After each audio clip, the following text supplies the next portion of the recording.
Good morning. Question number 10 insolvency account. First question explain करते हैं। Unsecured creditor 98,050, first mortgage on free hold premises 75,000, second mortgage on free hold premises 20,000। यानी कि free hold premises से जो amount realise हो रहा है उसमें पहला मॉर्गेज 75,000 का है और दूसरा मॉर्गेज 20,000 का है।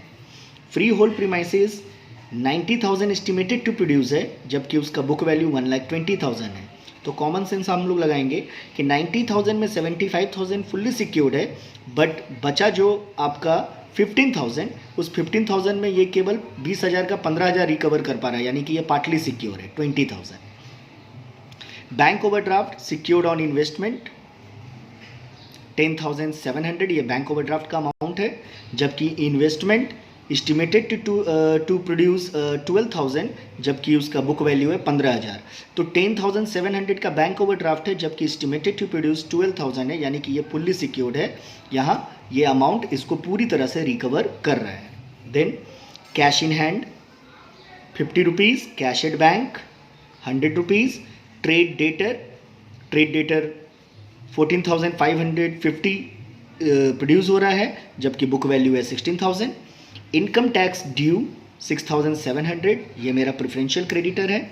Wages due to 5 employee 500।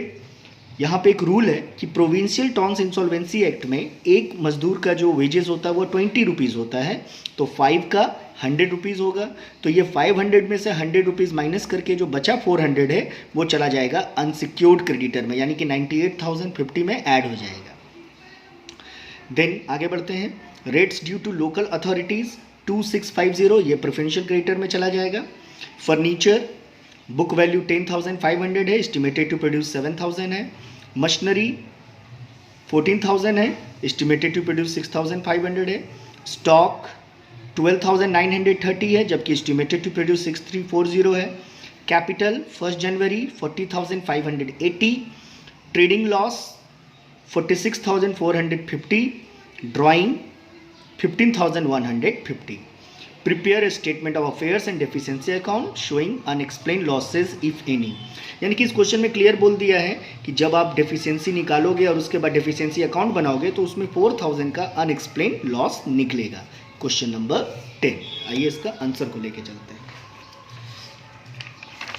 अब क्वेश्चन में आते हैं। तो सबसे पहले ये स्टेटमेंट ऑफ अफेयर्स है, जिसमें unsecured creditor as per list A 98,450, ये 400 जो है ये आपका वर्किंग नोट के थ्रू यहाँ आया है। इसका वर्किंग नोट पेज के पीछे है, जब मैं पलटूंगा तो वर्किंग नोट में आपको दिखाऊंगा।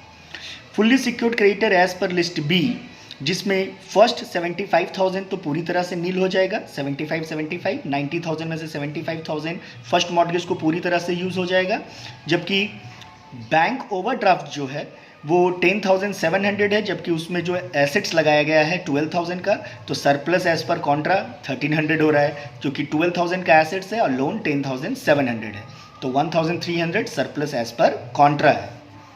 पार्टली सिक्योर्ड क्रेडिटर का बात करें तो 90,000 में 75,000 तो फर्स्ट मॉर्गेज में यूज़ हो गया, तो बचा जो 15,000 वो सेकंड मॉर्गेज में यूज़ हो रहा है। तो सेकंड मॉर्गेज का अमाउंट है 20,000, जबकि सिक्योरिटी है 15,000, तो 5,000 पार्टली सिक्योर्ड क्रेडिटर में यूज़ हो जाएगा, यानी कि पार्टली सिक्योर्ड क्रेडिटर को अभी भी 5,000 रुपया पे करना है।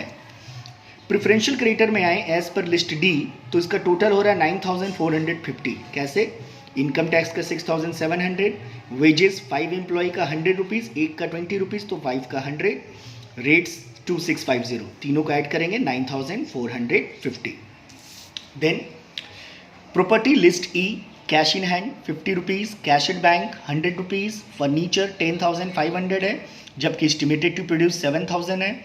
मशीनरी 14,000 है, जबकि एस्टिमेटेड टू प्रोड्यूस 6,500 है। स्टॉक 12,930 है, जबकि एस्टिमेटेड टू प्रोड्यूस 6,340 है। जहाँ तक हम लोग बात करते हैं बुक डेट्स का, तो बुक डेट्स के बारे में यहाँ क्लियर बोल रहा है कि 16,000 इसका टोटल है, जबकि एस्टिमेटेड टू प्रोड्यूस 14,150 है। बिल्स ऑफ एक्सचेंज लिस्ट जी में कोई भी अमाउंट नहीं है, इसलिए ये नील। सरप्लस एज पर कॉन्ट्रा, यानी कि फुल्ली सिक्योर्ड क्रेडिटर से जो 1,300 हम लोगों को मिल रहा है ये यहाँ पे ऐड हो जाएगा, तो टोटल मेरे पास आया 35,440। उसमें से सबसे पहले जो पेमेंट किया जाएगा वो प्रेफरेंशियल क्रेडिटर को किया जाएगा, यानी कि लिस्ट डी को, क्योंकि इसको प्रेफरेंशियल राइट्स होता है। पेमेंट किए, पेमेंट करने के बाद जो मेरे पास अमाउंट बच रहा है 25,990। अब इस 25,990 के एसेट से पेमेंट करना है 1,03,450, जो इस लाइबिलिटी साइड का टोटल है। जब इस लाइबिलिटी साइड का टोटल से कंपेयर करते हैं 25,990 का, तो यहाँ पे हम लोगों को डिफरेंस आता है 77,460 का, और ये है मेरा डेफिशिएंसी लिस्ट एच। एक बार इसको स्टार्टिंग से देख लीजिए। क्वेश्चन नंबर 10,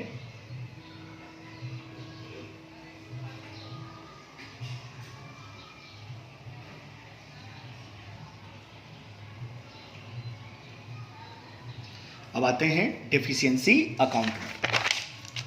डेफिशिएंसी अकाउंट के डेबिट साइड में कैपिटल 40,580 और डेफिशिएंसी लिस्ट एच 77,460, जबकि trading losses 46,450, drawing 15,150।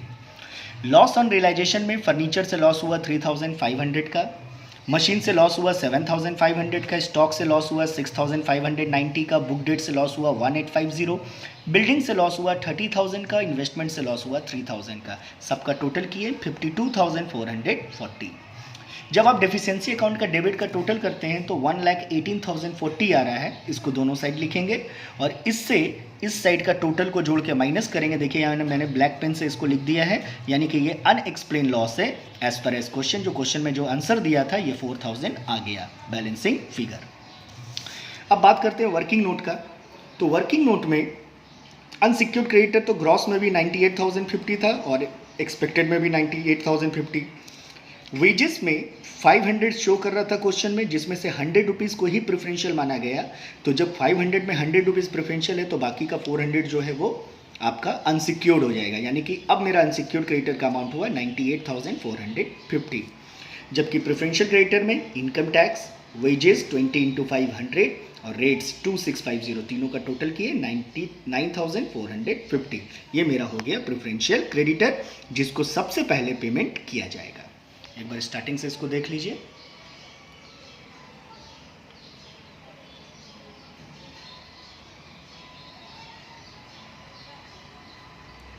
Thank you.